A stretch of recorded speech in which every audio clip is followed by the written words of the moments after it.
오늘부터 다시 그 전에 했던 끊어진 부분부터 시작을 해서 에레미야 26장부터를 시작해서 에레미야 말씀을 같이 보려고 합니다. 우리가 에레미야서의 시대적 배경은 이미 북이스라엘은 이때 아수르에 의해서 망했고 남유다도 이제 바벨론에 의해서 지금 위태위태한 지경이에요. 이미 1차, 2차 포로로 이미 다 끌려가는 상황이었거든요. 근데 이런 상황을 두고 남유다는 이해를 하지 못했어요. 왜 우리가 바벨론에 의해서 나라가 이렇게 망해가는지에 대해서 전혀 이해가 안 갔어요. 왜 그러냐면 성전이 있으니까요. 성전은 누가 계시는 곳이에요? 하나님이 계시는데 어떻게 우리가 이방인에 의해서 망하게 되느냐는 거죠. 그런데 이들은 말씀을 까먹었다는 거예요. 어떤 말씀일까요? 열왕기상 9장 6절에서 9절 말씀을 읽어주세요. 시작. 열왕기상 9장 6절에서 9절 성경을 시작. 만일 너희나 너희의 자손이 아수로 돌아서서 나를 따르지 아니하며 내가 너희 앞에 둔 나의 계명과 법도를 지키지 아니하고 가서 다른 신을 섬겨 그것을 경배하면 내가 이스라엘을 내가 그들에게 준 땅에서 끊어버릴 것이요 내 이름을 위하여 내가 거룩하게 구별한 이 성전이라도 내 앞에서 던져버리리니 이스라엘 모든 민족 가운데서 속담거리와 이야기거리가 될 것이며 네. 9절까지. 이 성전이 높을지라도 지나가는 자마다 놀라며 비웃어 이르되 여호와께서 무슨 까닭으로 이 땅과 이 성전에 이같이 행하셨는고 하면 대답하기를 그들이 그들의 조상들을 애굽 땅에서 인도하여 내신 그들의 하나님 여호와를 버리고 다른 신을 따라가서 그를 경배하여 섬김으로 여호와께서 이 모든 재앙을 그들에게 내리심이라 하리라 하셨다. 네, 이 말씀은 하나님이 솔로몬이 성전을 다 짓고 나서 하신 말씀이에요. 뭐죠? 성전을 다 짓고 나서 너희가 만약 돌아서서 여호와를 따르지 않고 다른 신, 그러니까 우상이죠. 너희가 마음대로 너희들이 마음에 원하는 대로 살게 되면 어떻게 된다고요? 이 약속의 땅에서 끊겨져 버릴 거라는 거예요. 그리고 너희가 그 거룩하게 구별한 하나님이 계신다고는 그 성전도 내던져 버릴 거라는 거예요. 이 충격의 말씀이면 여러분 기억을 해야 되잖아요. 그렇죠? 그런데 사람들이 시간이 갈수록 망각의 능력이 점점 커지는 거예요. 사람이 점점 구원의 은혜는 까먹고 어느새 까먹고 점점 뭘로 가는 거예요? 자기가 옛사람의 습관대로 돌아가는 것이 누구예요? 그게 이스라엘이고 우리 인간의 모습이라는 거예요. 그래서 하나님은 어떻게 하시겠다? 이스라엘을 모든 민족들 가운데 속담과 이야기거리, 조롱거리로 만드시겠다는 거예요. 그게 지금 에레미야 시대에 지금 그 말씀이 이루어져 가고 있다라는 거예요. 그걸 바탕으로 깔고 오늘 본문 1절 말씀을 읽겠습니다. 시작. 유다의 왕 요시야의 아들 여호야김이 다스리기 시작할 때에 여호와께서 말씀으로 예레미야에게 임하시니라. 네. 27장에 예레미야의 시대적 배경이 나오는데 그 왕의 이름은 뭐라고 나와 있죠? 여호야김이라고 나와 있어요. 그런데 각주를 보면 뭐라고 나와 있어요? 여호야김이 아니라 시드기야라고 되어 있죠. 그럼 여호야김이 맞을까요? 시드기야가 맞을까요?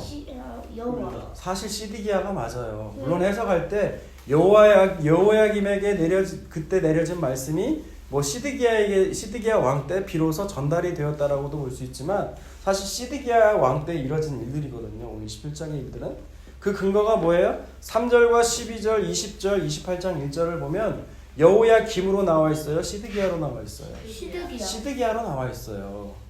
그러니까 왜 그러면 시드기야로 수정해버리지 왜 여호야김으로 그냥 내버려뒀냐? 그러니까 이거는 성경에 이런 문제들이 있죠. 예를 들어서 성경을 읽다 보면 가로가 있는 걸 여러분 보실 수 있을 거예요. 가로. 그리고 없음이라고 또 때로는 있을 거예요. 이런 문제들이 성경을 읽다 보면 나오게 되는데 그건 성경이 잘못됐다, 오류가 있다라는 얘기가 아니라 성경은 원본이 전해져 있지가 않아요. 원본이 아니라 여러 가지 사본들이 많이 있거든요.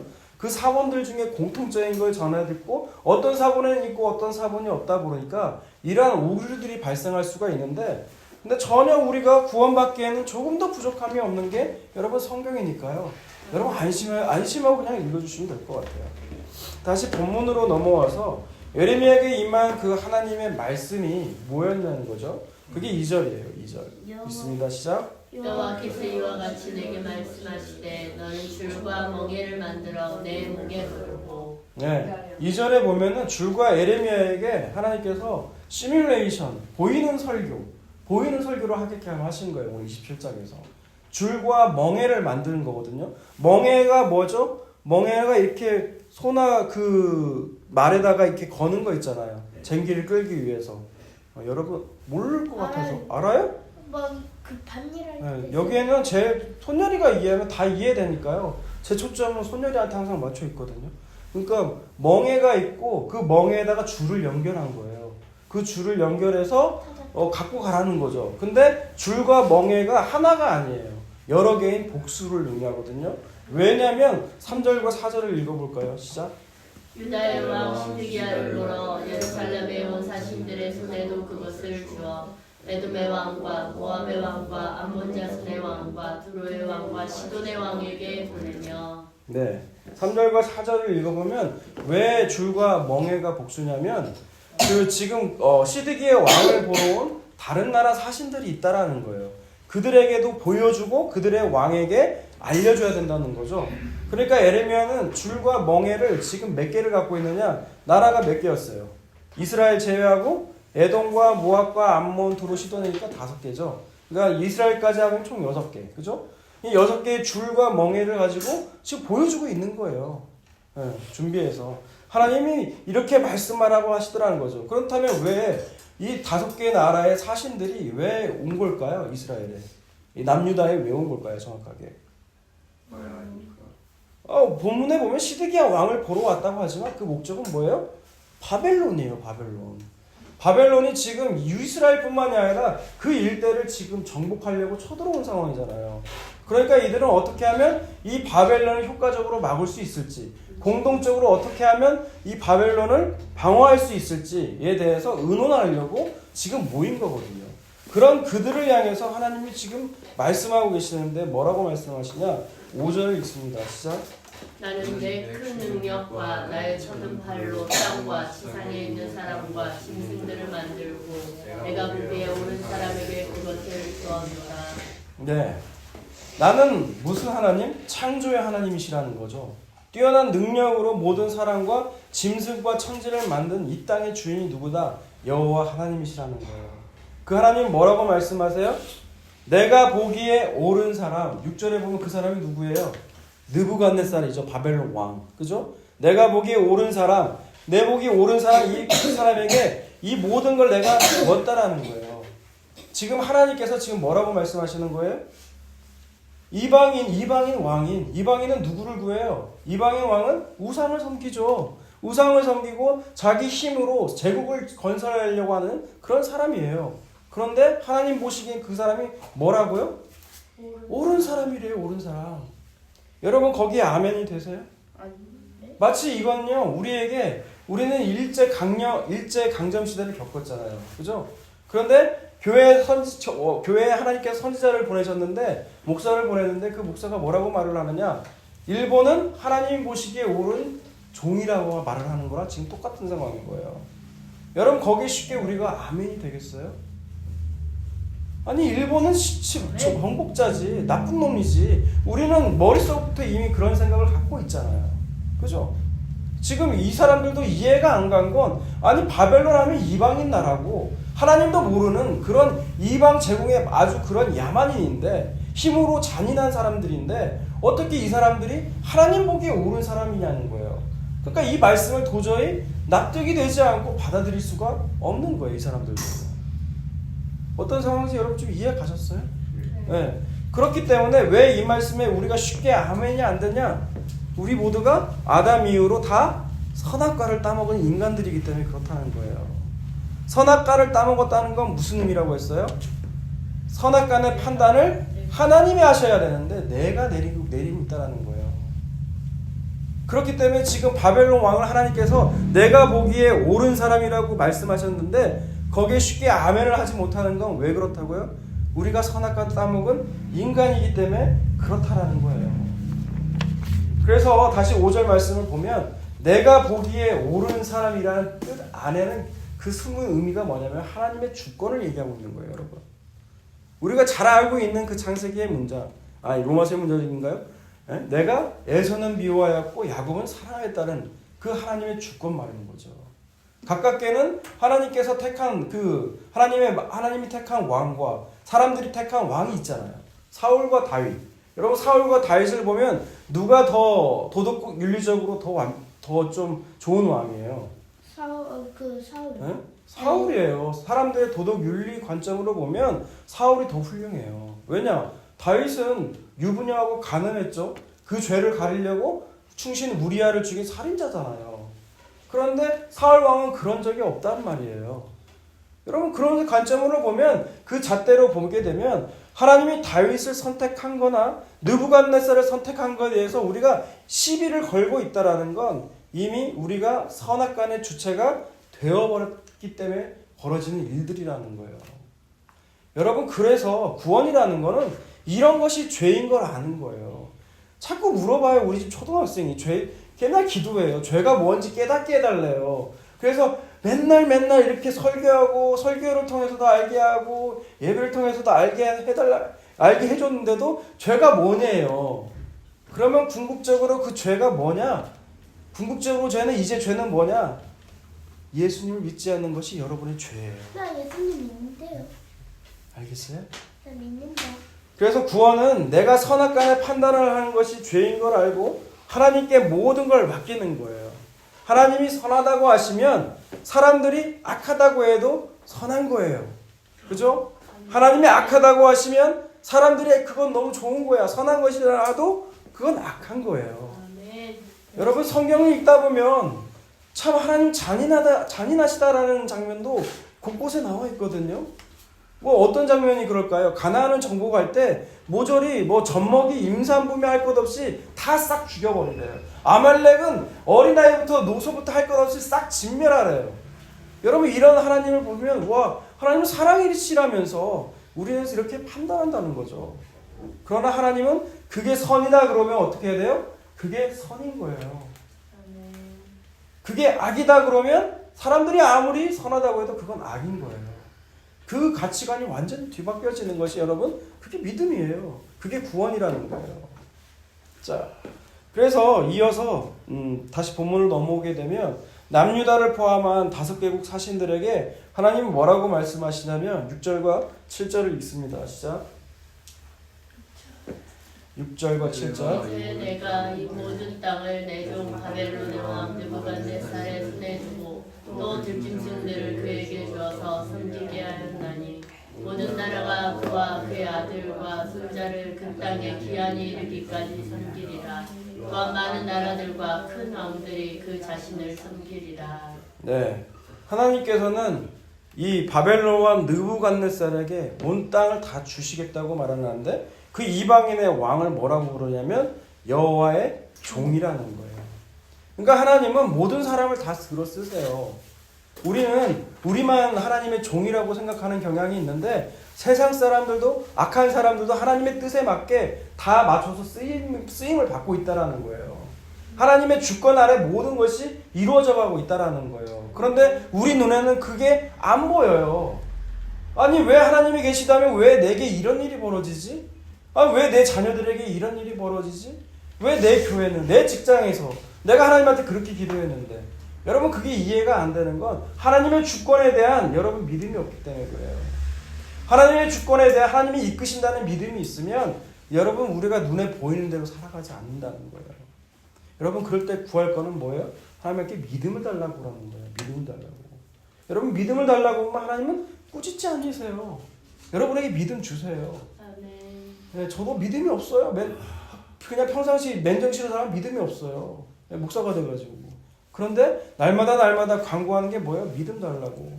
내가 눈에 보이는 대로 살아가지 않고 눈에 보이지 않지만 하나님께서 내 삶을 이끌어 가시고 우리의 모든 걸 이끌어 가시는 그 하나님의 주권을 알게 해달라고. 여러분 그렇게 구할 때요. 여러분 알게 모르게 여러분 그동안 바라봤던 부정적인 시선이요. 어느 사이에 긍정적으로 바뀌고 있는 걸 우리가 보게 돼요. 그게 바로 어디예요? 기도의 자리에서 그렇게 바뀌어요. 그래서 하나님은 여러분 우리를 위해서 기도하라고 말씀하시는 거예요. 그렇게 여호와의 종 얘기했죠. 종은 주인의 마음대로 쓴다는 거죠. 하나님 뜻과 목적이 있다면 뜻대로 땅과 들짐승도 바벨론 왕에게 주지만 딱 한계를 정하세요. 그 한계가 어디까지예요? 그와 그의 아들과 손자라는 거예요. 문자적으로는 틀려요. 바벨론 왕 느부갓네살과 아들까지 그 혈통은 이어지는데 그 뒤에 또 반란이 일어나거든요. 왕 계보가 바뀌어요. 근데 아무튼 3대에 걸쳐서 섬기게 될 거라는 거죠. 그러면 섬기지 않으면 바벨 왕은 느부갓네살을 섬기지 않으면 어떤 일이 벌어지느냐? 8절을 읽어볼게요. 시작. 여호와의 말씀이니라 바벨론의 왕 느부갓네살을 섬기지 아니하며 그 목으로 바벨론의 왕의 멍에를 매지 아니하는 백성과 나라는 내가 그들이 멸망하기까지 칼과 기근과 전염병으로 그 민족을 벌하리라. 네, 바벨론 왕을 섬기지 않으면 바벨론 왕에게 항복하지 않으면 그 나라들은 어떻게 된다고요? 하나님이 직접 칼과 기근과 전염병으로 그 나라들을 다 쳐버리겠다는 거예요. 여러분 그게 하나님의 뜻이래요. 여러분 이 모습이 여러분 여전히 불합리하고 억울하다고 느껴지면 여러분 아직도 우리 인생의 주인이 내가 돼서 그런 거예요.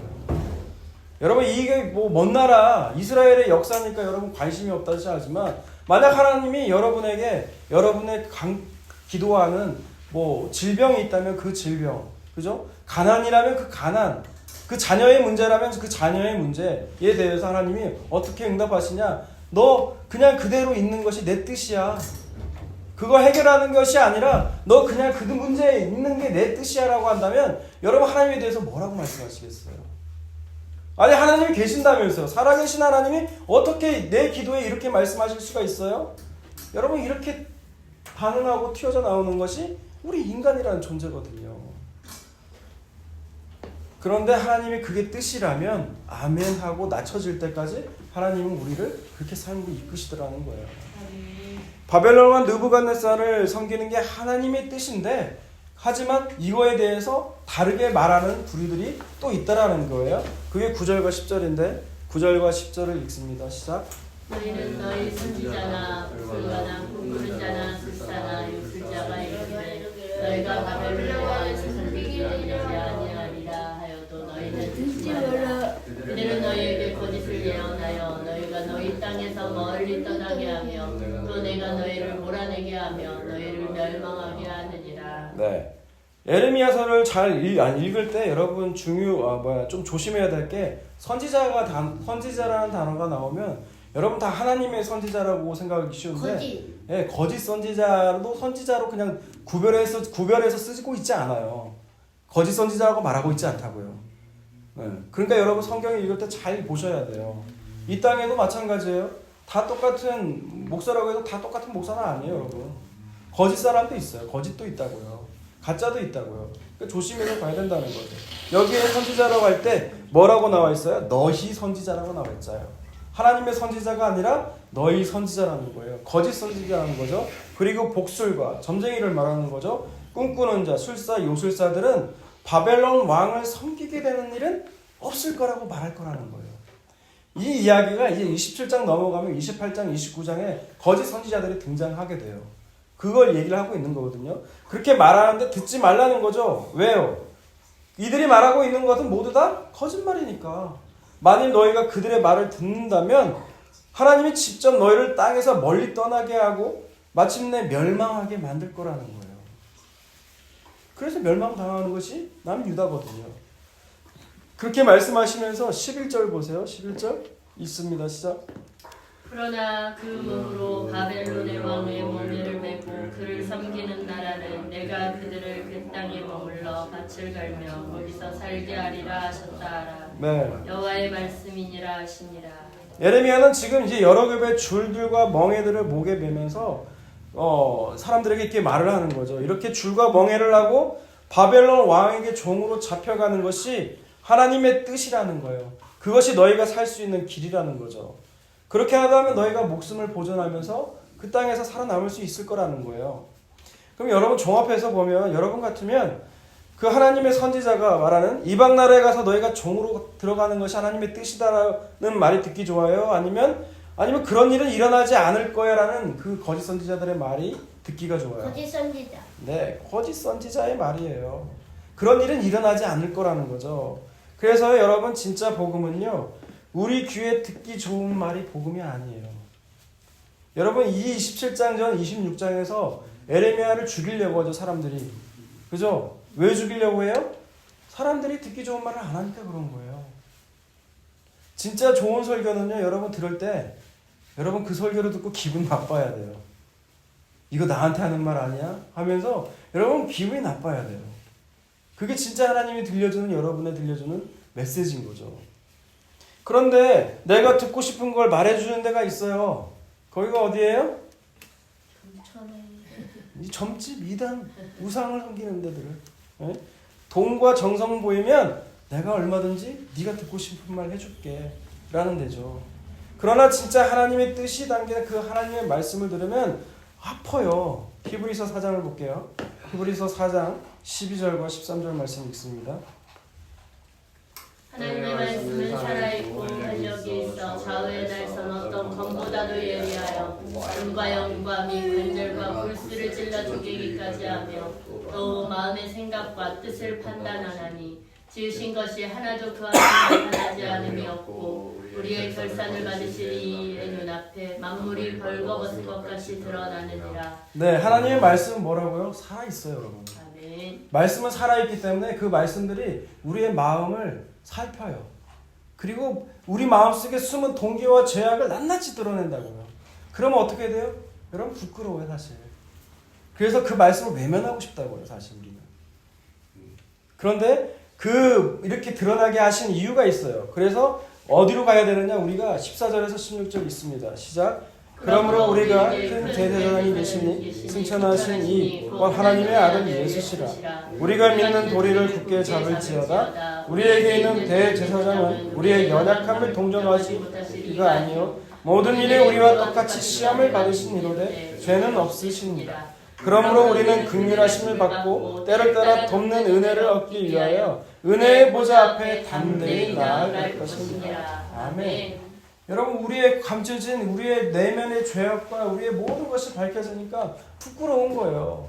그런데 이 부끄러움을 누가 아시는 거예요? 예수님이 알고 계신다는 거예요.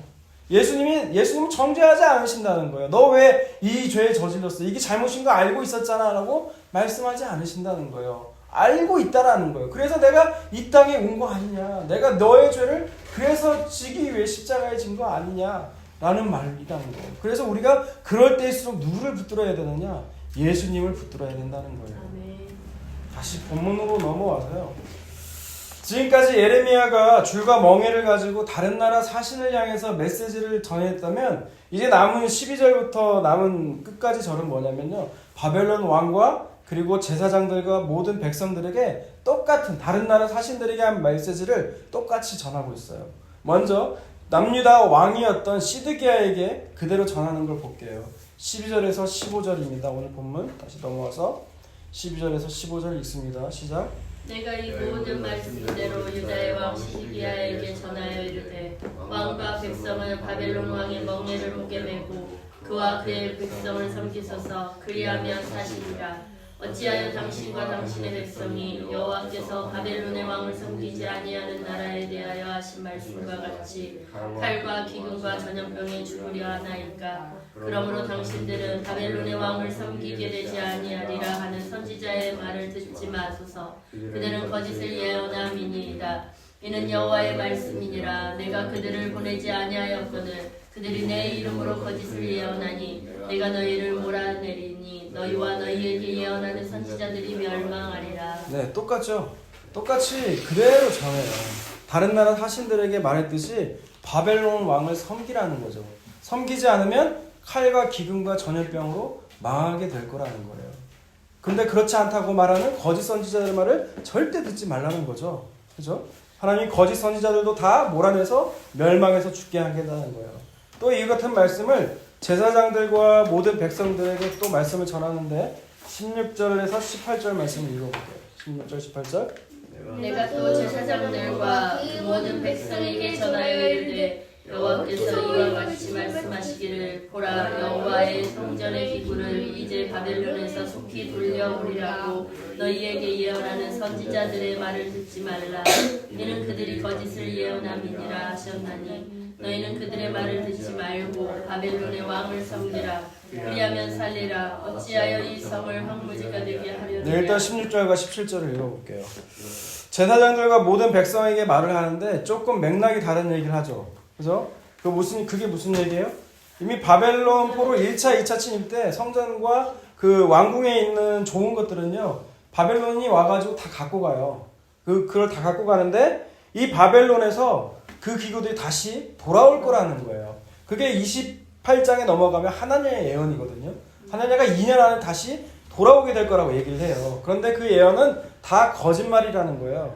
거짓 선지자의 말을 믿지 말고 바벨론 왕을 섬기라는 것이 하나님의 뜻이라는 거죠. 근데 18절 보세요. 18절 읽습니다. 시작. 만일 그들이 선지자이고 여호와의 말씀을 가지고 있다면 그들이 여호와의 성전에와 유다의 왕의 궁전에와 예루살렘에 남아있는 기구를 바벨론으로 옮겨가지 못하도록 만군의 여호와께 구하여야 할 것이니라. 네, 18절의 말이 뭐냐면 이 거짓 선지자들이 진짜 선지자라면 남아있는 것이라도 남아있는 성전의 기구들이 있잖아요. 무거워가지고 갖고 갈 수 없는 물두멍이라든지 이런 것들이 있단 말이에요. 성전의 기둥이라든지 그런 거를 아예 빼앗기지 못하도록 진짜 선지자라면 기도해야 되지 않겠냐는 거예요. 무슨 말인지 이해하셨어요? 네. 그리고 나서 이제 뭐라고 말씀하시냐면 19절에서 20절 진짜 선지자가 하는 말이에요. 19절에서 20절 있습니다. 만군의 여호와께서 기둥들과 큰 대야와 받침들과 이 성에 남아있는 기구에 대하여 이같이 말씀하시나니 이것은 바벨론의 왕 느부갓네살이 유다의 왕 여호야김의 아들 여호니야와 유다와 예루살렘 모든 귀인을 예루살렘에서 바벨론으로 사로잡아 옮길 때에 가져가지 아니하였던 것이라. 네. 에레미야 선지자는 반대로 얘기하고 있죠. 거짓 선지자는 성전에 기구들이 돌아오고 있다고 하는데 올 거라고 하는데 에레미야 선지자는 뭐라고 말해요? 너희들이 지금 바벨론 왕의 멍에를 매지 않으면 남아있는 성전의 기구들조차도 바벨론으로 옮겨질 거라는 거예요.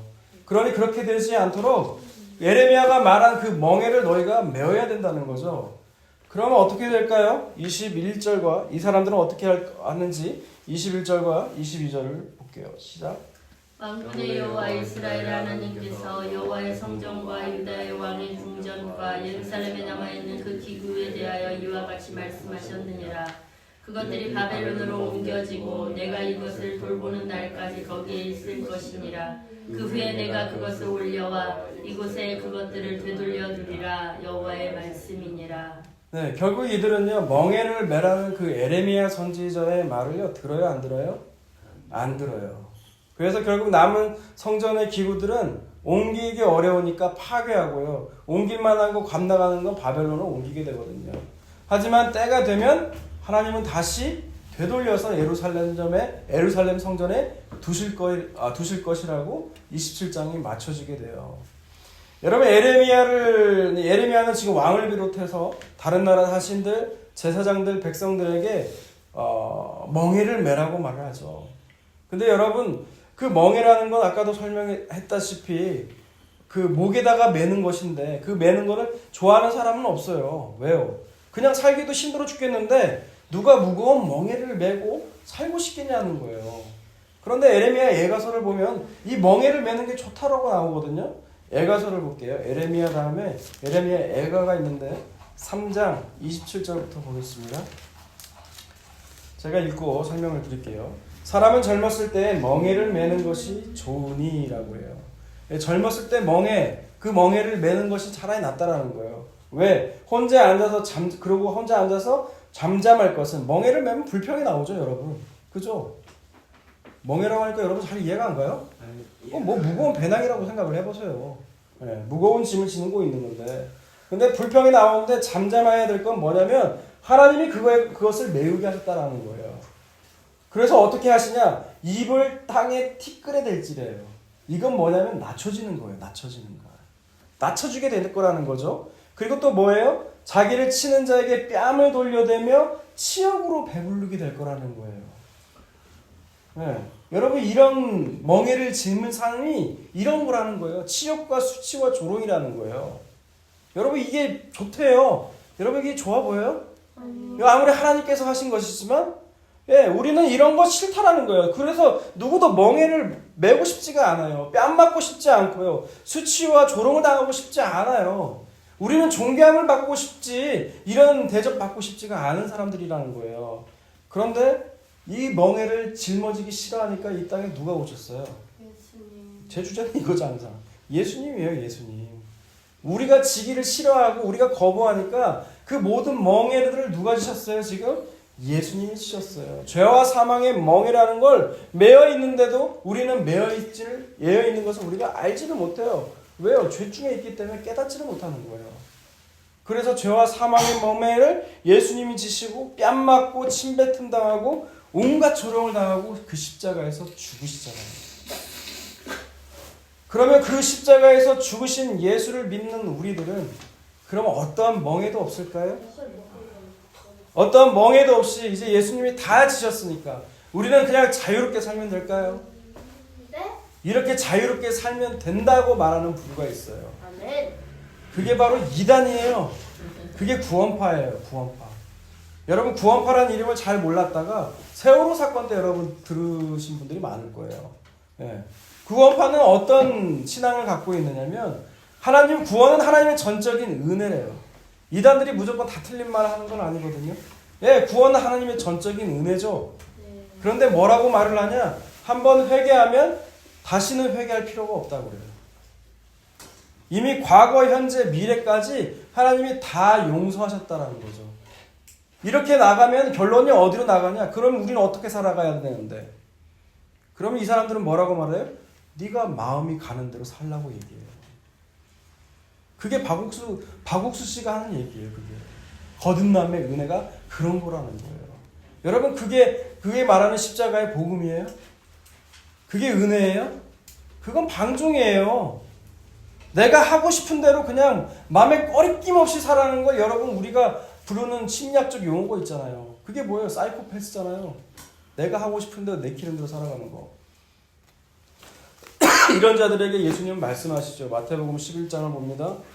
마태복음 11장 28절을 봅니다. 28절. 수고하고 무거운 짐진 자들아 다 내게로 오라 내가 너희를 쉽게 하리라. 네, 28절을 보면 수고하고 무거운 짐이 바로 뭐예요? 오늘 본문에 멍에잖아요. 멍에. 네가 가진 그 멍에들, 힘든 것들 다 내게 갖고 오라는 거예요. 그럼 내가 너에게 뭘 주겠다는 거예요? 쉼을 주겠다는 거예요. 거기로부터 노임을 받게 해주겠다는 거예요. 예수님은. 그리고 나서 이게 끝이 아니죠? 29절 보세요. 29절 있습니다. 시작. 나는 마음이 온유하고 겸손하니 나의 멍에를 메고 내게 배우라. 그리하면 너희 마음이 쉼을 얻으리니. 네, 29절 거기까지죠. 쉼을 얻으리니까지가 뭐예요? 네. 네, 쉼을 얻으리니까지죠.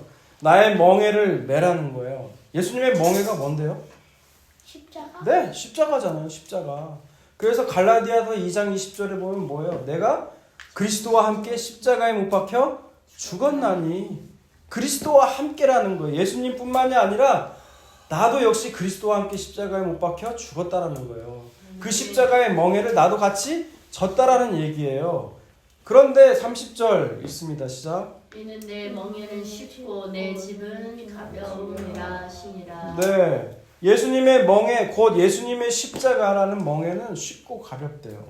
저는 이 말씀이 이해가 안 갔어요.